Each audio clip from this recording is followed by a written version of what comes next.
Ahoj, ja ťa vítam pri tomto videu, ktoré je na tému strach z blízkosti alebo intuícia, že to proste nie je ono. Akurát dnes ráno som mala konzultáciu práve na túto tému. To bol cieľ klientky, vyznať sa v tomto, či mužovi povedať áno alebo nie, lebo ju požiadal o ruku a ona už niekoľko rokov cítila to také áno, nie, hej, tú neistotu, že nevedela. Myslím si, že v tomto je veľmi dôležité sa vyznať, vedieť vyznať, lebo nie je to iba áno, nie, alebo keď toto cítim, tak jednoznačne to je strach v blízkosti, keď cítim toto, tak určite to je nekompatibilita. Má to také nuancy a niekedy naozaj naša vlastná hlava nás vie oklamať, alebo niekedy aj naše telo. Poviem príklad. Ak žena je zvyknutá len na adrenalinových mužov, len na chaos, len na to, kde pri láske trpí, tak áno, tam telo bude úplne šalieť za tým mužom a bude na neho aj obsesívne myslieť a bude si myslieť, že toto je láska, ale tam treba dať aj to rácio, že OK, emócie sú tu na maxime, ale sú z čoho? Sú z lásky, sú z toho, že to je závislosť, že tam je adrenalín, kortizol, potom dopamín, neviem čo, a jednoducho je to nejaký návyk na horskú dráhu a hovorím tomu láska. Ale áno, tam telo chce ísť za ním, je tam túžba, cítime sa, že chceme to a máme pocit, že keď od toho máme ísť preč, tak je to ako by sme si mali odťať ruku, nohu, že toto proste je niečo, čo chceme, tak prečo máme ísť od toho preč? A veľmi podobný pocit som mala, keď som prestávala fajčiť.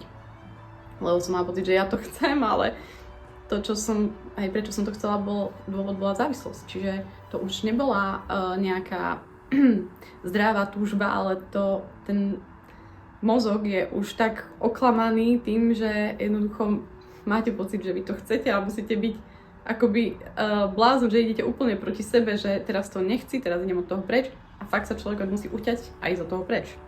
A postupne už to fakt nechce a už potom netúži ani nechápe, prečo v tom bol a prečo vlastne, či už je to závislosť typu cigariet, prečo fajčil, alebo prečo bol vôbec vo vzťahu, kde sa tak dlho trápil, kde tak málo dostával, kde to bolo úplne celé zle. Ale bola to závislosť, ktorý to nevidel.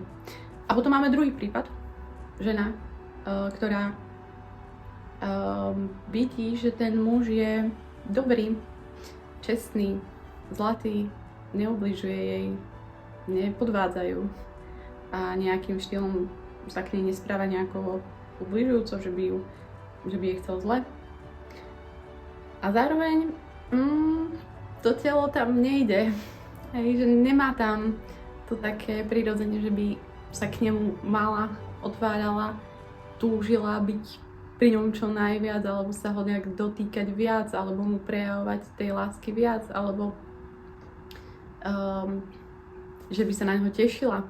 Proste chýba tam túžba, chýba tam taká živosť a radosť možno. Jasné, že sú aj pekné chvíľky, môže byť príjemne s tým mužom, ale akoby chýba tam to. Ale hlava hovorí áno. Racionálne ček. Dokonalý muž. Okolie ho miluje. Reprezentatívny. Môj obraz a vnímanie seba a obraz pred druhými, ako sa chcem seba prezentovať. To by bolo vysoko. Ale to moje prežívanie, tešenie sa totálne dole. Môj pocit ohľadne neho chýba. Často také ženy hovoria, ako aj na konzultácii, ale on je taký úžasný, dobrý, neviem čo. Ale ako ty sa cítiš ohľadne neho? No, veď mi je s ním dobre, on je zlatý, keď sme spolu, je to fajn, je to OK, ale neteším sa na neho, irituje ma, vadí mi veľa vecí, ja som nevďačná a takto, hej, lebo jasné, že pri niekom, kto bol hajzel, hulvát, tak ľahko sa odíde a človek si povie, veď je tam zle toto, proste nie, toto není ono. Ale keď je ten muž vo všetkom dobrý, tak tam už sa ťažšie povie, že nie sme kompatibilní, že to tam proste není. Lebo žena má pocit, že je nevďačná, že čo viac chce, veď predtým mala nejakého hajzla alebo viacerých nedostupných alebo neviem akých mužov neverných a zrazu príde niekto, kto je fajn, kto je slušný, dobrý, má dobré úmysly. Prečo to tam nemám? Tak čo je so mnou zlé? Čo za traumu mám? Ako som pokazená? A začne sa samu seba spochybňovať, neverí tomu svojmu pocitu, intuícii ani telu. A hlavou si hovorí, že áno. Ale telo hovorí nie, duša hovorí nie. A človek sa tam sám seba gaslightuje a donúti sa v tom ostať len preto, lebo je on dobrý. Ale už to, ako ja sa ohľadne neho cítim, to je už druhá vec. Už tam človek to dáva do úzadia. Je to ťažké niekedy sa v tom naozaj vyznať, skrz to, že keď človek tam má intuíciu, tak ono to je jak taký kompas. Ono to veľmi môže podobne človek niekedy akoby si zamieňať. A s tým pocitom nekompatibility, ktorý možno nie je ako ten kompas, ako pri intuícii, ktorý skôr ukazuje na to, čo áno, čo nie, ale pri tom, kedy človek sa nevie vyznať, že či to nie je môjim nejakým strachom z blízkosti, môjim nezahojením, môjim tým, že som zvyknutá iba na chaos, adrenalín alebo niečo. Tamto skôr je také ako ten detektor dymu, kedy zachytáva dym a začne blikať a je to také rýchle, šialené, že je hlučné.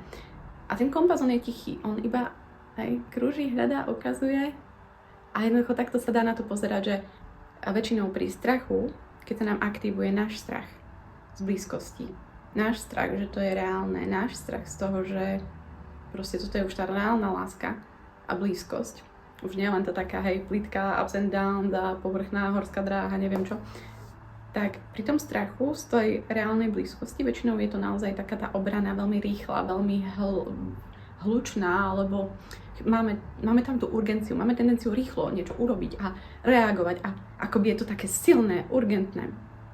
Intuícia, keď sa jedná o teda tú takú našu nekompatibilitu, že sme si v niečom nemečli a môže byť dokonalý ten muž, môže všetky tabuľky si žena priam odškrtnúť, aký je dokonalý otec, manžel, pracovník, kamarát, všetko. Ale proste nejak si ho naša duša, telo a neviem čo nevybralo. No a to sa stáva aj pri tých najúžasnejších mužoch, pri ktorých by sme veľmi racionálne chceli, aby to tam bolo, ale není.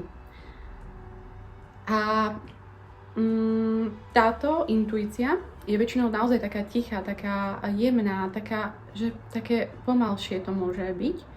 Žena tam aj cíti, že to není ono, ale nemusí to byť také, že rýchlo musím z toho ujsť, rýchlo musím niečo spraviť.